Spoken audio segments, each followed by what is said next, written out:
Good morning, everyone. Welcome to our new class. Usually I say welcome back. Today I don't use the word back. Our new class is Exodus. It'll be the first class. And for those of you that are joining us online, we welcome you and we pray that the Lord will guide you and be with you as we study this book of the Bible. And if you're watching us online, you can click on the link that downloads the notes, and you'll have the same notes that everybody here in class has. So let's talk about Exodus. My first introduction to Exodus was watching the movie The Ten Commandments. And I don't know, how many of you have watched the movie The Ten Commandments? Charlton Heston? 100 times. Okay, yeah, I've watched it many, many times. Actually, I'll tell you very quickly, my first story with it it was actually Good Friday, 1959. They released it to little theaters. Up until then, you had to go to it came out in 56. But you had to go to massive theaters that had these gigantic screens and projectors. I guess the tape reel on it was about this wide, the size of the tape. So there's a lot of technology that very few theaters had in those days. But the local theater in my town released it on Good Friday in 1959. I waited in line for hours to get in, and it was worth it. It was an amazing movie. It was in color. In the mid-1950s, color was cool. It was really big deal. And as I said, it had this gigantic screen that just went across, and we were used to seeing John Wayne in black and white on the little screens. But anyway, so it's been out there a long time. There are quite a few inaccuracies in that movie, and as we go through the class, we'll go through some of those. My purpose here is not to malign Cecil B. DeMille and all the people that put that together. They did a really fine job with it, but they did put a few things in it that are sort of extra and not really in God's Word. So it's the second book of the Bible, and the first book, of course, is Genesis. And Genesis in Hebrew is known as Bereshit or Bereshis, and that means in the beginning in English. The word is Bereshis or Bereshit. The Hebrew word for Exodus is Shemot, and Shemot means the book of names. Interesting name for it. It's because the first few words of it talk about the names of Abraham's family, of Jacob's family that actually moved to Egypt. So it's called the Book of Names. And both of these books are part of the first 5 books of the Bible, and those are called the Torah. They're also called the Pentateuch, which is a Greek name. Torah is the Hebrew name, which is what we're going to stick with in here. And Torah means to teach. So the purpose of these 5 books is to teach the Jews about the law. Many Jews just call these 5 books the law. But really, Torah doesn't mean the law, it means to teach. So it's to teach people the law. They were written by Moses. We can be pretty darn sure that they were written by Moses because there are 7 different places in the scripture where it tells us that. One of them is in the book of Exodus. In chapter 24, verse 4, we are told that Moses wrote these books. And then we are told in Deuteronomy 31:9 that Moses wrote these books. And then there are 5 times that Jesus himself told us that Moses wrote these books. Those are in Mark 10:5, Mark 12:19, Luke 20:28, John 1:45, and John 5:46. This is all in your notes, by the way. So we can be completely assured that Moses wrote these 5 books of the Bible. So as we get into this and start to try to understand it, the first question that comes to our mind is, but the story of the Exodus is the story of the Jews coming out of slavery as a nation and coming back on their way back to the promised land and coming out of Egypt. So the first question is, why did they go to Egypt in the first place? As we look through the book of Genesis, we can see that God really stage managed the whole thing of how they ended up in Egypt in the first place. God did a whole bunch of things to do that. And why did he do that? Why did he send them to Egypt? And then the second question we're going to ask, so we're going to ask, first of all, how did he get to Egypt? Why did God send them to Egypt? How did they end up in slavery? And why did God put them in slavery? So those are 4 questions we're going to study over these first 2 classes here. And we're going to look at all the biblical parts that reflect that. The story we're going to start with of how the Jews got into slavery, or how the Jews got into Egypt, is going to begin in Genesis 9:18 through 10:1. And this is a story about Noah. And shortly after he got out of the ark, he grew a vineyard, and he got some wonderful wine, and he drank a lot of it and got drunk. And when he got drunk, he fell down in his tent and laid there naked in his tent. And his son Ham was the first one to find him. Ham was the middle son, by the way, over here. So Ham was his middle son, and Ham was the first one to find him. And Ham kind of laughed it off and came out and talked to his two brothers, Shem and Japheth, and just kind of joked with them about how their father was drunk. And Shem and Japheth thought this was really the wrong thing, the wrong way to handle it. So they backed into the tent with Noah there, and brought stuff to cover him with and covered him so that his nakedness wouldn't be seen by anyone else. And the story might have ended there, except eventually Noah found out about it. And when Noah found out about it, he was ready to curse Ham for what he did, for not covering him. But the problem is, people don't curse. People don't put curses on people. God puts curses on people. So he had to ask God to curse him. But being the senior saved person on earth at that point, God was going to listen to him. So he didn't curse Ham, even though Ham did it. The person he cursed was actually his son, his firstborn son, Canaan. So God put a curse through Noah on Canaan because Ham left Noah uncovered in there. Now his two sons, God blessed, Shem and Japheth, but he cursed Canaan through Ham. Now, as we follow this through, we're going to look at the problem that Ham had from that point on. And most of the people in the Middle East today are Hamites. If you look at where the Hamites went to, they went to Canaan, which is Israel. They were the original people that lived in Israel. They went to Mizraim, which is Egypt. They were the original people in Egypt. They went to Cush, which is Sudan, that is Upper Egypt, that's further up like Ethiopia and Sudan. And they went to Put, which is Libya. And these were the names of his four sons. Canaan, Cush, Put, and Mizraim were the names of his four sons. And that's where they went to. And that is the world today. That is a world that hates Israel today. If you look around where the worst hatred of Israel is, it's coming from those areas. Those are the people who hate Israel today. And this goes all the way back to this period when Ham didn't cover Noah and joked about it, but Shem did and didn't joke about it. Now Shem, that's where the word Semitic comes from. By the way, you hear anti-Semitic. Semitic comes from Shem. Through a whole bunch of people, eventually Shem Abraham is part of his family eventually. And then there's Japheth. We're not going to spend a lot of time on Japheth today, but this is the origin of the problem between the Jews, who are Semites, and the Egyptians, who are Hamites, and also the Canaanites, who we're going to talk about later, who are the people that the Jews were going to meet later on when they got to Israel. There was an antagonism between them that goes all the way back to this scene in Genesis 9 and 10. Any questions on that? So God had to figure out where to put the chosen people. Where was he going to put them? Which family was he going to choose? He obviously wasn't going to choose Ham because Ham was cursed. He chose Shem because Shem, within that family, had the man who was closest to God in this entire extended family, and that was Abraham. So basically, the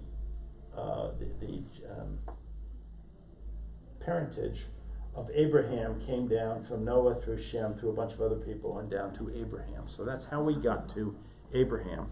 And Abraham is the founder of the family we're going to study today. And the family we're going to study today is the family that Genesis is pretty much about. It's the family of Abraham. So let's now continue on and look at what happened here. Abraham had two sons. He had Ishmael and he had Isaac. Ishmael was the firstborn. Isaac was the secondborn.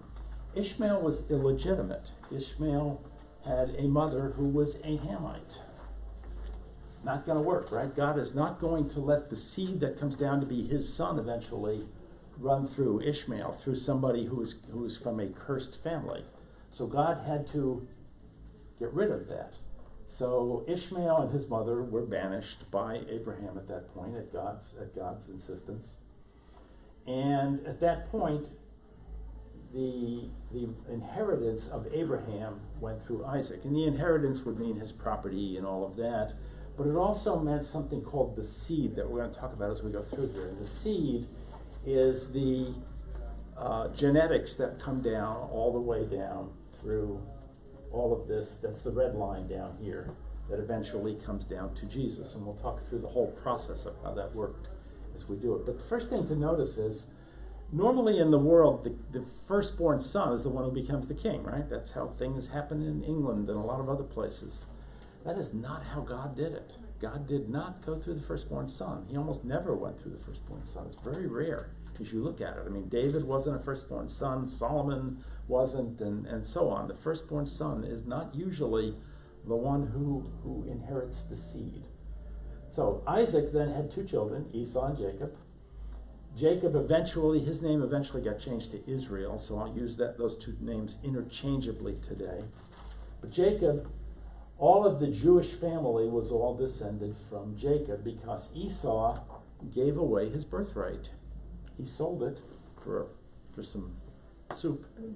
Mm-hmm. And he also had it stolen from him through deception. So it's a combination of two things that he did, or that were done, one he did, the other one was done to him. And as a result of that, Esau did not get the seed, and he did not get the inheritance. The seed and the inheritance passed down through Jacob. So Jacob had 12 sons, and so Jacob was the number 2 son again, right? Again, the seed passed through the number 2 son. God doesn't always choose the one you think he's going to choose. That's a good lesson here. God doesn't always choose the person you think he'll choose to use. The first son was Reuben. The second was Simeon. The third was Levi. The fourth was Judah. The others are all out here. I'm going to talk about them a little bit later. But so Reuben should have been the person to get the seed, but Reuben didn't get the seed because Reuben slept with one of his mothers. It wasn't his mother. It was actually the mother of 2 of his brothers out here. Not a good thing to do. And Jacob said, you are not getting the inheritance. So Reuben was disinherited because of that. Simeon and Levi went off and slaughtered and murdered an entire village. So they didn't get the inheritance either because they disobeyed God. And they did that for what seemed like a good reason to them, but it didn't seem like a good reason to God. So God didn't give it to Simeon or Levi. Levi did eventually get the priesthood later on, but at this point, nothing. So it went to the 4th son. The 4th son was Judah. Now Judah had an issue as well. I'm going to talk about that next week.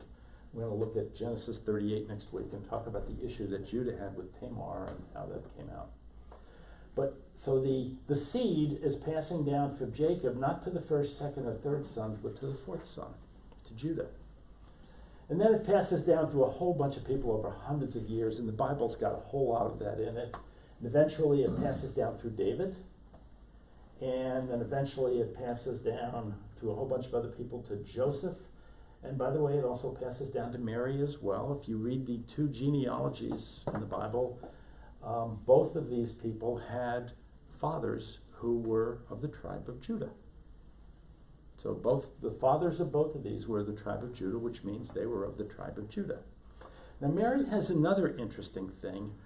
Her mother, and that's what the whole Genesis, or the whole Luke chapter 1 gets into, all this stuff about Zechariah and Elizabeth and all of this stuff, and a lot of it is I think, is to establish the probability, and it's not a fact, but it's a probability that Mary was probably also from the tribe of Levi on her mother's side, because Elizabeth, her cousin, was the direct daughter of the high priest of the nation.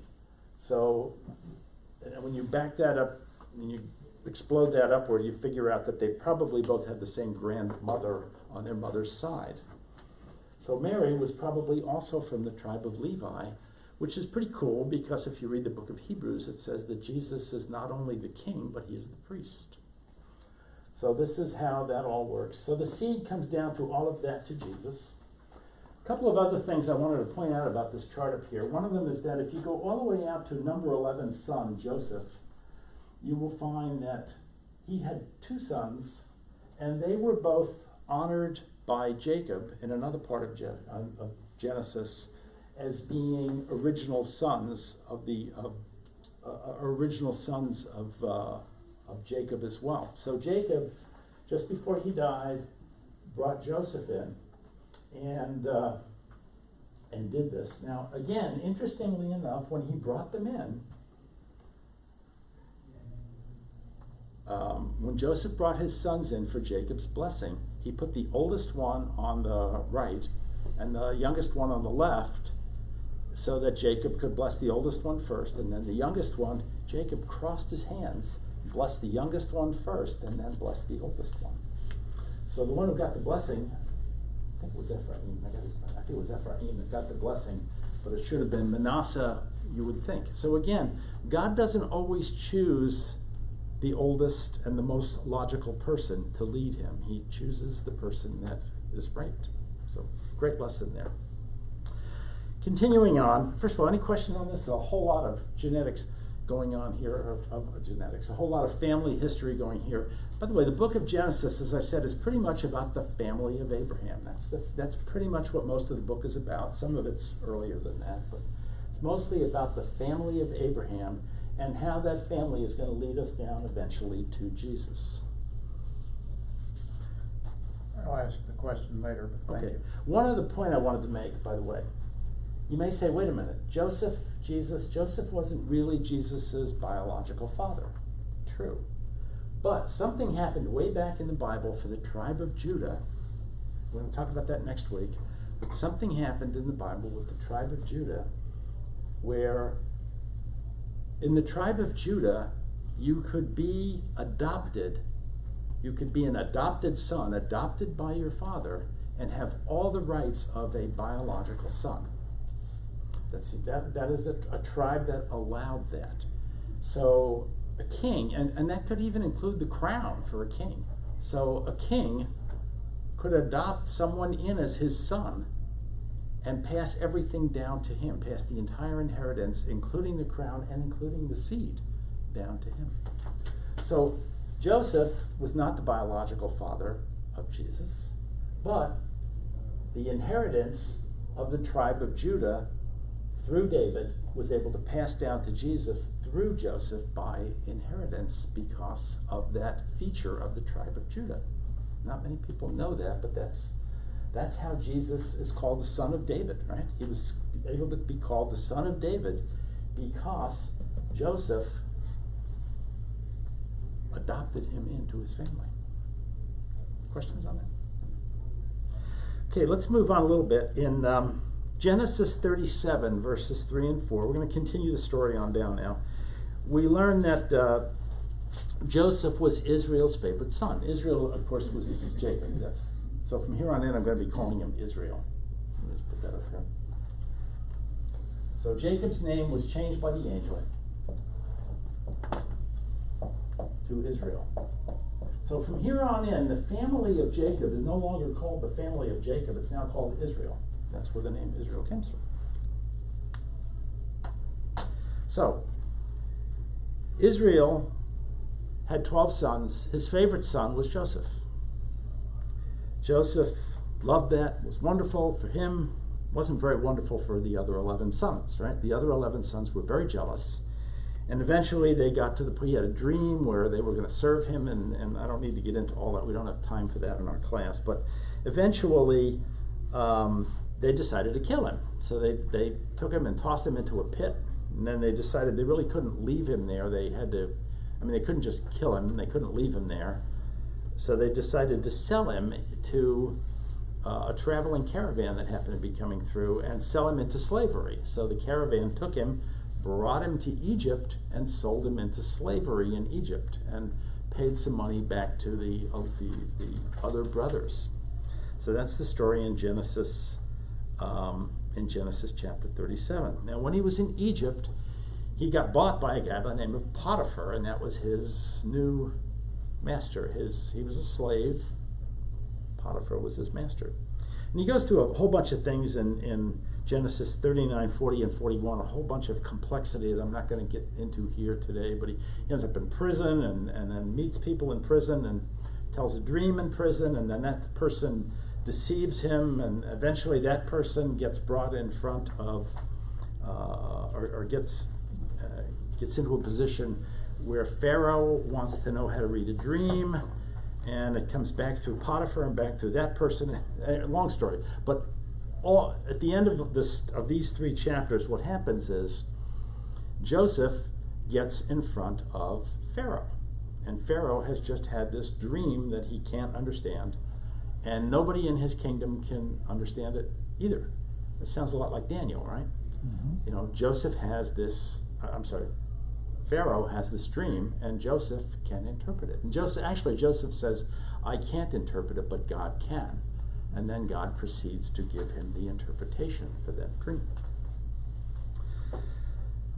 And the dream is that and I'm not going to get all the details of the dream, but in essence, the explanation of the dream is that things are going to be great in Egypt for the next 7 years. The harvests are going to be the best ever, the best 7 years of harvest ever, the 7 fat years.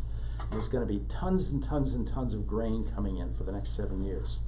And after that, there's going to be a terrible famine, and we're going to have 7 more years of terrible famine after that. And so Joseph explains to Pharaoh that you need to be ready for this. You need to be doing, think of it, this is a slave explaining to Pharaoh, you need to be ready for this. This is coming and you need to be ready for this. And Pharaoh believes him. So Pharaoh decides to put Joseph in charge of all of Egypt. Other than Pharaoh and his immediate family, he puts Joseph in charge of all of Egypt for the next 14 years. And so Joseph does everything he can to build warehouses and granaries and things where they can store all this grain, and they're producing as much grain as they can in the 7 fat years, and they're storing it up, and then and they've got new buildings everywhere that are housing all this grain, and then when the 7 lean years come, they start to have to take that grain out in order to feed the people of Egypt, and sure enough, they have enough grain to get them through. And not only do they have enough grain to get them all the way through the 7 lean years, but they can even sell some to some other people that need it in other places in the world. So Joseph was not only a blessing to Pharaoh and to the Egyptians, he was a blessing to the rest of the world by what he did. Questions on any of that?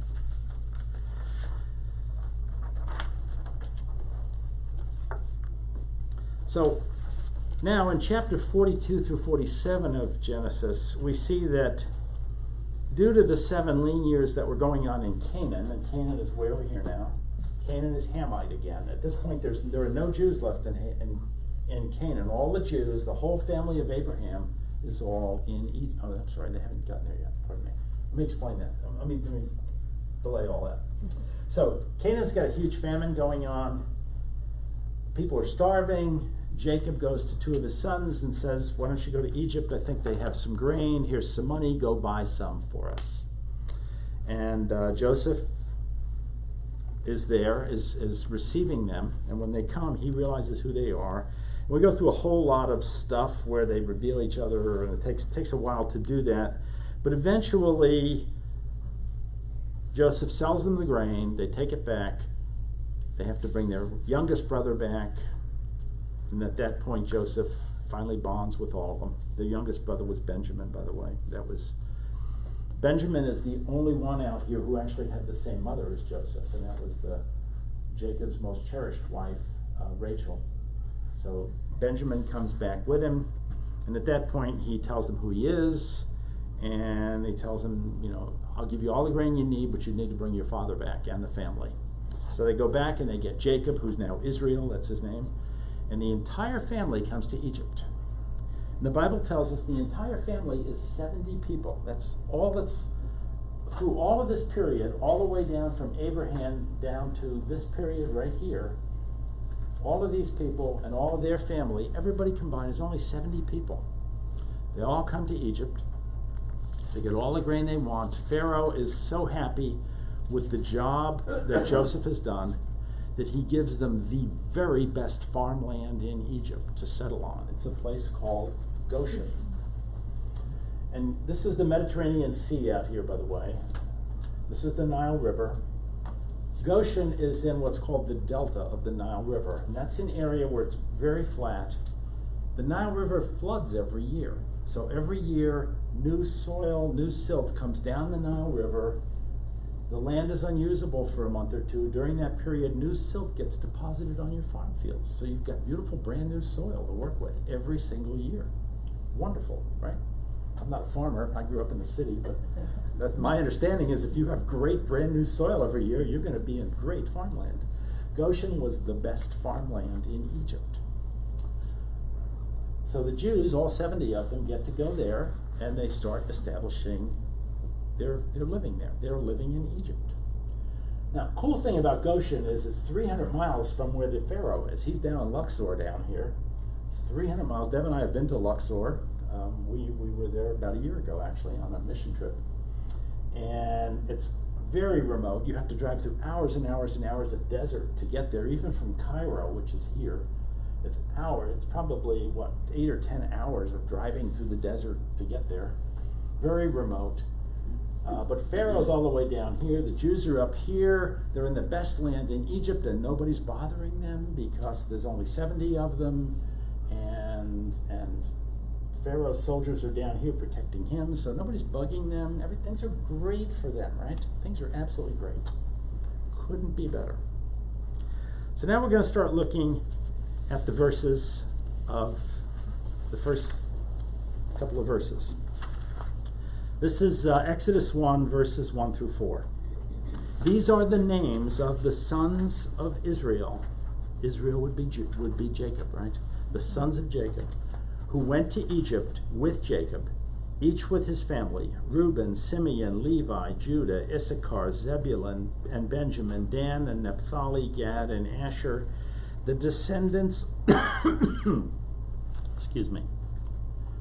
the descendants of Jacob numbered 70 in all, and Joseph was already in Egypt. Now Joseph plus his family equals 75, by the way. You'll sometimes see the number 75. So 70 came into Egypt with Jacob and with his family. Joseph's family was 5 more, so that's how they get to 75. You'll see that number in the Bible someplace or sometimes as well. So there are now, it says, the descendants of Jacob numbered 70 in all, because Joseph was already in Egypt. So those 5 were already in Egypt. Now Joseph and all his brothers and all that generation died. So they were there a long time, right? They were here for many, many years, many decades. They loved it there.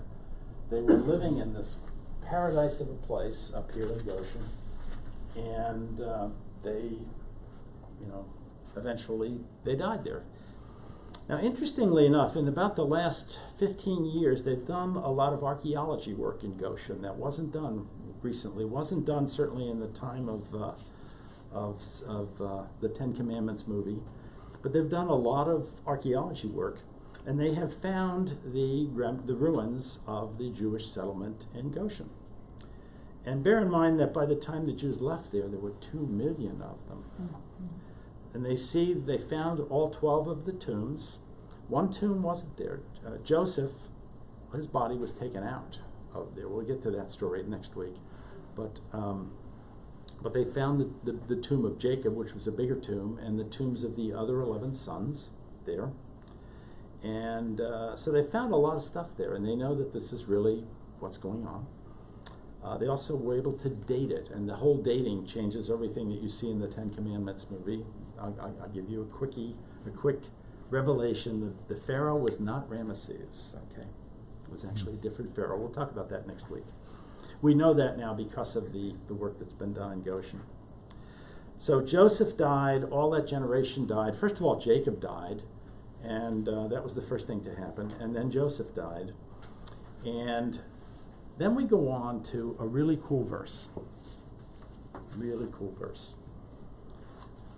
Remember, verse 6 I just read to you. Now Joseph and all of his brothers and all that generation died. Now listen to this next verse. But the Israelites were exceedingly fruitful. Says it once. They multiplied greatly, says it twice. They increased in numbers, says it 3 times, and became so numerous, says it 4 times, that the land was filled with them. You get the idea that they were pretty productive in terms of producing new children, right? 5 times God puts that same thing into the same sentence. So obviously God's in this. God is doing something here. And what God is doing is absolutely incredible. I was a math minor in college, so I really got into this. So I'm going to kind of wow you with a few things here. But let me tell you what that means. You got 70 people. 215 years later, they come out of Egypt, and there's 2 million of them when they come out. So I did the math. What does it take? How do you have to grow every year to do that? The answer is your overall population has to rise by 4.43%, compounded every single year for 215 years. Now that means a lot, and by the way, that has to include the fact that people are dying as well, right? The population's growing by that amount. So the real number of births is way higher than this number because people are dying. Yes? And children have to wait to grow up in order to have kids. Yes, So they they do. have that period of time too. And people move in and people move out. Not a lot of people were moving in because all 70 Jews were there to begin with. So there weren't any more Jews to move in. But some Jews might have moved out over that period. Remember, some Jews might have married some Hamite Egyptian woman and moved out over that period. So that was going on as well. 4.43%. I did some research on this. That is way above the most prolific countries in the world today. If you look from the period 2020 through 2025, and I went and looked at the UN population estimates of this, there are only 6 countries, they're all in Africa, by the way, in the middle part of Africa.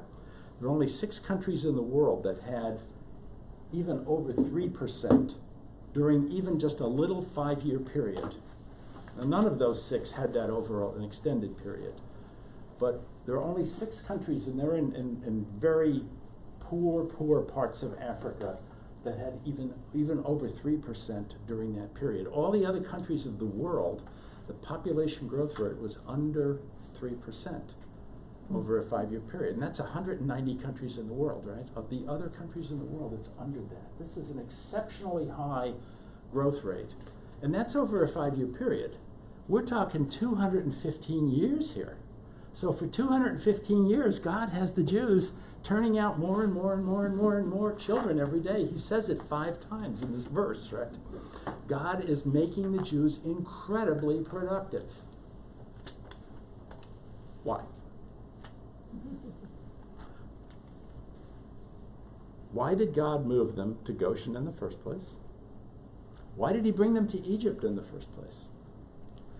We're going to study some more about this next week as we get into a little deeper. But basically, the problem was these people back here, the Canaanites, who were Hamites, were extremely violent people. They were extremely warlike people.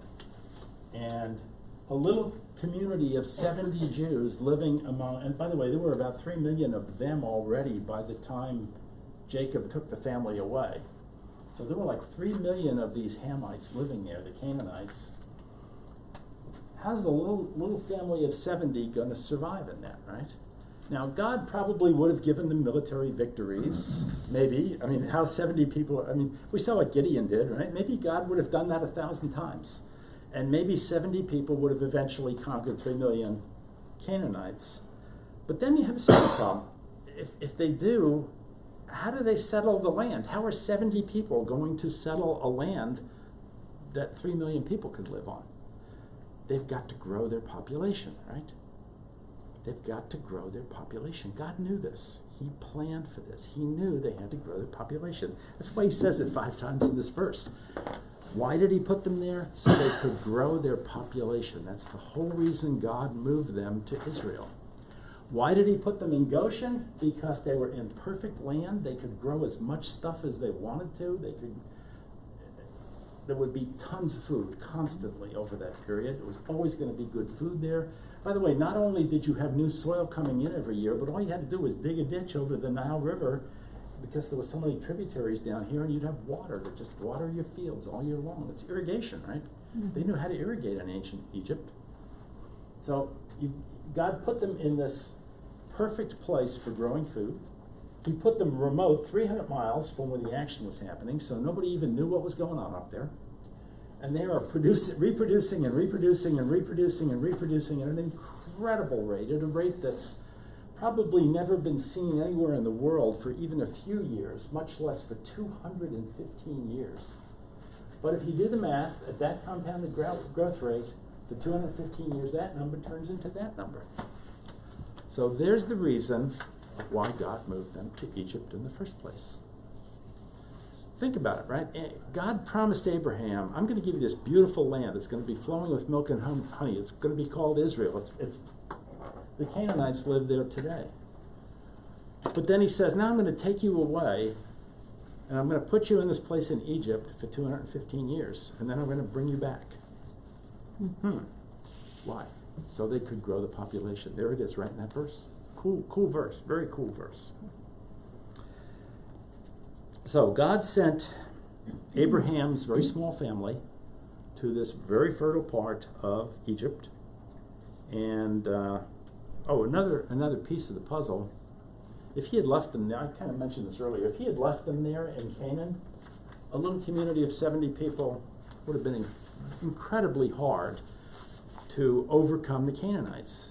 Not only were the Canaanites there, but there were a whole bunch of other people that I call the Ites. There's 6 other groups of Ites that were in that area as well, that were also very warlike. They all fought with each other.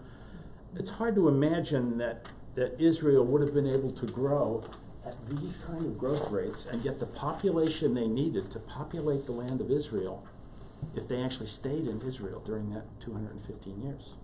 So God needed to get them out in order to grow. That's the reason they ended up in Egypt.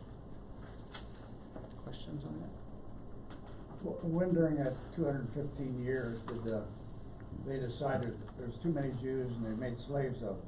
Next week's class. That's exactly, that is the next verse. We're coming to that verse next week.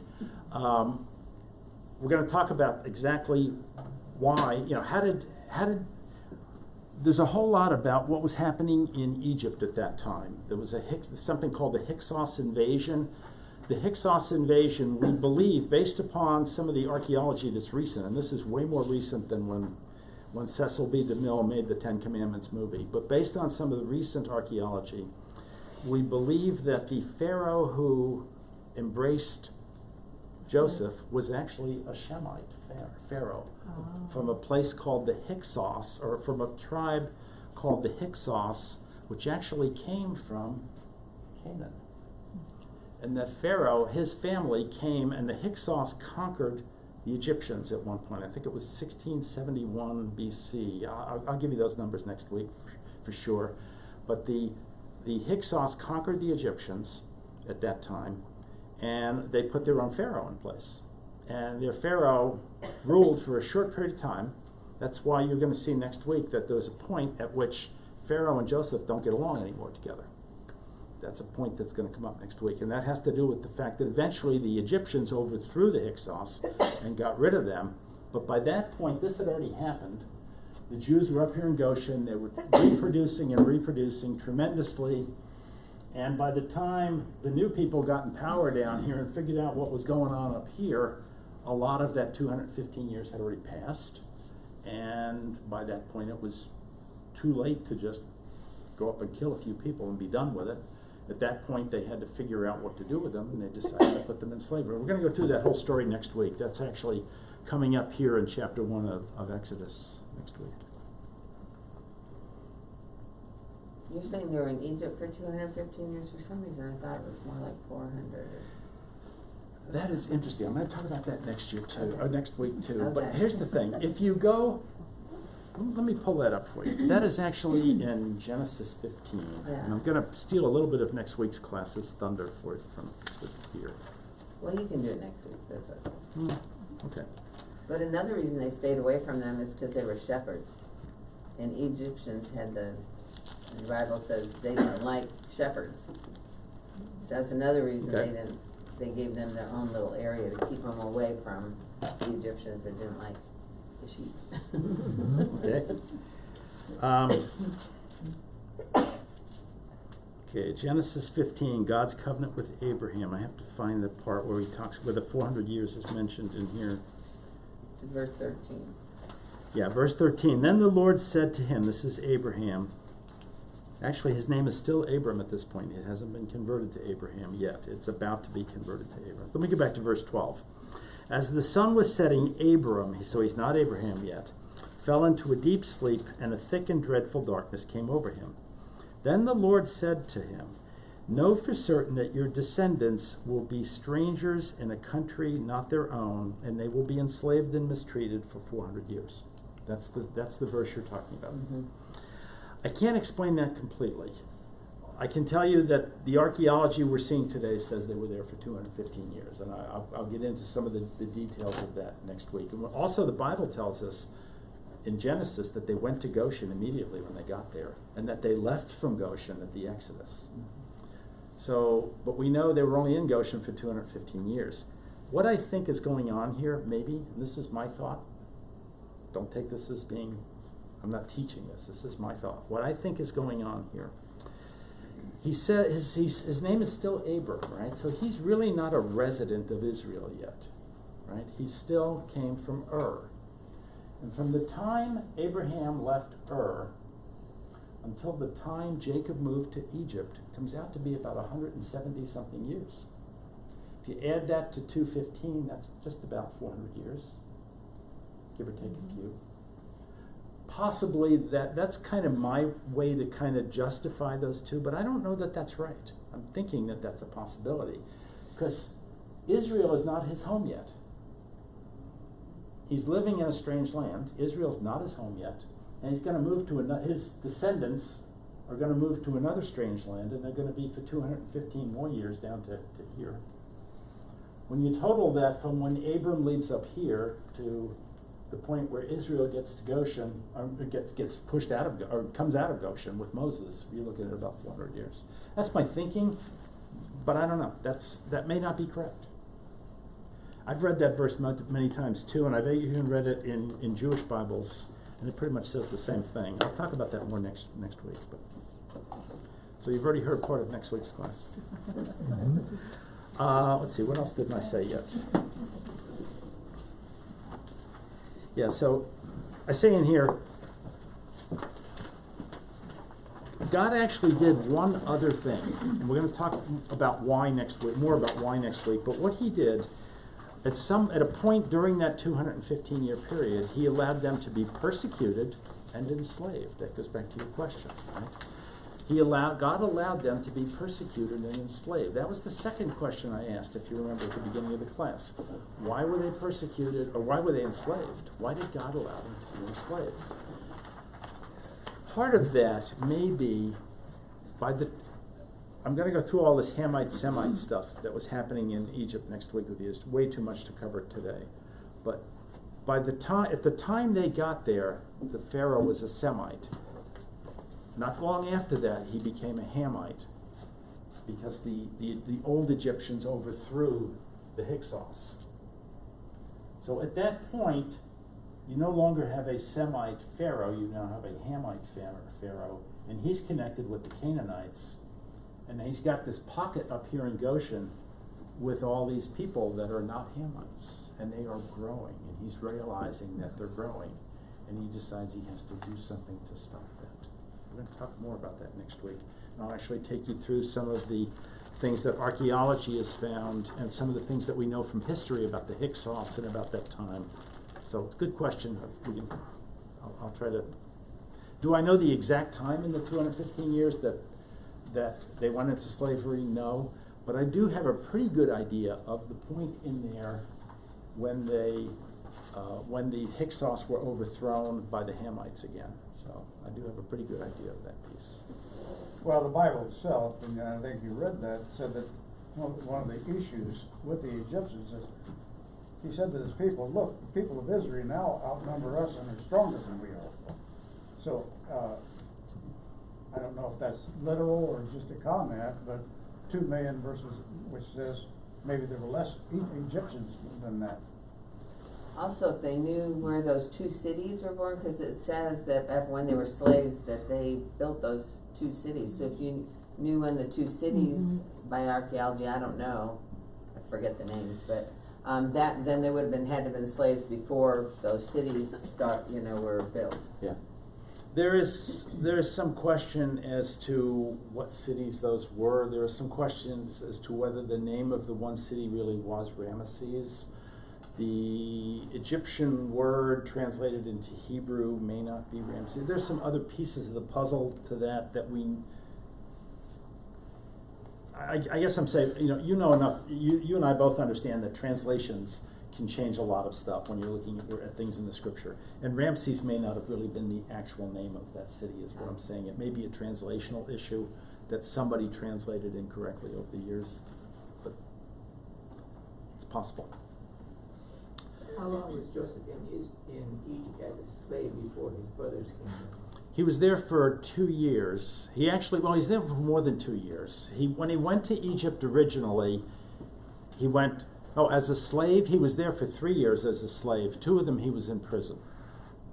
So he went there as a slave to Potiphar.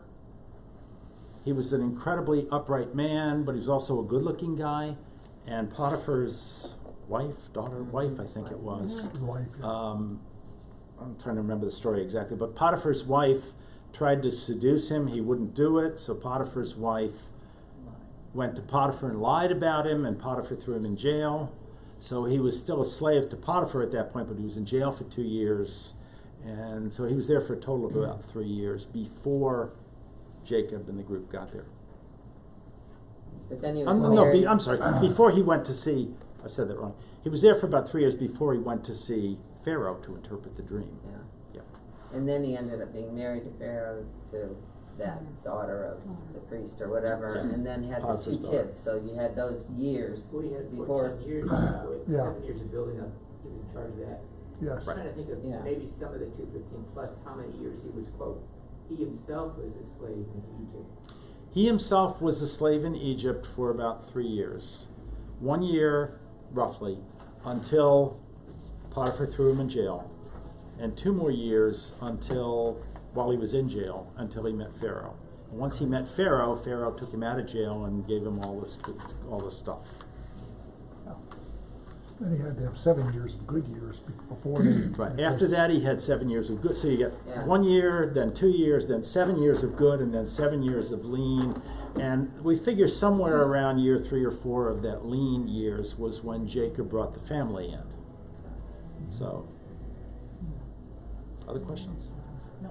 Well, in our day now, there's a population surge, and that's among the Muslim population. Yeah. They're taking over Europe, and If you walk around the streets of Jerusalem today, you will see Muslim ladies, pregnant Muslim ladies, all over the place, right?